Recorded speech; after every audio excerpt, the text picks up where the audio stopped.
சிறகடிக்க ஆசை சீரியலில் இன்னைக்கு என்ன நடந்திருக்கு அப்படிங்கிறத பார்க்கலாம். இந்த மலேசியா மாமா மேட்டரில் ரோகிணி மாட்டிக்குவாங்க அப்படின்னு சொல்லி நாமெல்லாம் எதிர்பார்த்தோம். ஆனால் ரோகிணி முன்னெச்சரிக்கையாகவே வந்து பார்த்திங்கன்னா எப்படியோ வந்து தெரிஞ்சுக்கிட்டு எஸ்கேப் ஆகிடுறாங்க. இப்போ நாளுக்கு நாள் முத்துவுக்கு வந்து பார்த்திங்கன்னா டவுட் வர ஆரம்பிக்குது இல்லையா? ஸோ இப்போ இந்த மலேசியா மாமாவே ஒரு ஃப்ராடு, இவன் வந்து பார்த்திங்கன்னா ரோகிணியோட மாமாவா என்ன அப்படின்னே சந்தேகமாக இருக்குது அப்படின்னு முத்து சொன்னாங்க இல்லையா? இதை ரோகிணியும் கேட்டுடுறாங்க இல்லையா நேற்று. ஸோ இப்போ என்ன சொல்கிறாங்க அப்படின்னு பார்த்தீங்கன்னா, நேராக போயிட்டு தன்னோட மாமா கிட்ட இந்த மாதிரி உங்கள் பொண்டாட்டிக்கு உடம்பு சரியில்லைன்னு ஃபோன் வரும், அப்போ வந்து பார்த்தீங்கன்னா நீங்கள் உடனடியாக கிளம்பிடுங்க அப்படிங்கிற மாதிரி சொல்கிறாங்க. ஸோ அவர் என்னடானா இது இன்னும் சினிமா ஷூட்டிங்னே நடிச்சுக்கிட்டு இருக்கிறாரு. ஸோ அதை நம்பி அவர் வந்து பார்த்திங்கன்னா இந்த இதுலேயும் நடிச்சுக்கிட்டும் இருக்கிறாரு.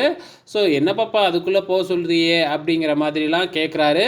ஸோ வேறு வழியே இல்லை, ஷூட்டிங் அப்படின்னு தானே அவர் நினச்சிக்கிட்டு இருக்கிறாரு அப்படிங்கிற மாதிரி இருக்கிறப்ப இப்போ மறுநாள் வந்து பார்த்திங்கன்னா தடபுடலாக வந்து விருந்தெல்லாம் ஏற்பாடு பண்ணுறாங்க.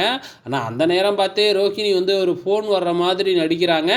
அப்போ வந்து பார்த்திங்கன்னா ஆண்டிக்கு உடம்பு சரியில்லை, உங்கள் மனைவிக்கு உடம்பு சரியில்லை, ஆஸ்பத்திரியில் அட்மிட் பண்ணியிருக்காங்களாம், உடனே கிளம்புங்க அப்படிங்கிற மாதிரி வந்து பார்த்திங்கன்னா சொல்லி அனுப்பி வச்சிட்றாங்க. முத்துவுக்கு வந்து பயங்கரமாக டவுட் வருது. இன்னும் 2 நாள் இருந்திருந்தாங்க ஒரு ஃப்ராடு மாட்டியிருக்கோம், எப்படியே எஸ்கேப் ஆகிட்டாங்க அப்படின்னு சொல்கிறாங்க. ஸோ அப்போ ரோகிணியோட மூஞ்சியே காமிக்கிறாங்க திருன்னு முழிக்கிற மாதிரி.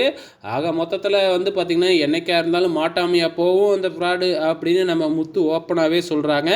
ஸோ இது முடிஞ்சதுக்கப்புறம் நம்ம நினச்ச மாதிரியே வந்து பார்த்திங்கன்னா பொங்கல் விளையாட்டு போட்டிகளாக ஆரம்பிச்சிட்டாங்க.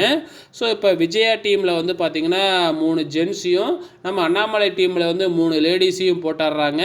ஸோ போட்டி முதல் இடத்த உடனே உரியடிக்கிறதா ஸ்டார்ட் பண்ணுறாங்க. ஸோ வெயிட் பண்ணி பார்க்கலாம் நாளைக்கு.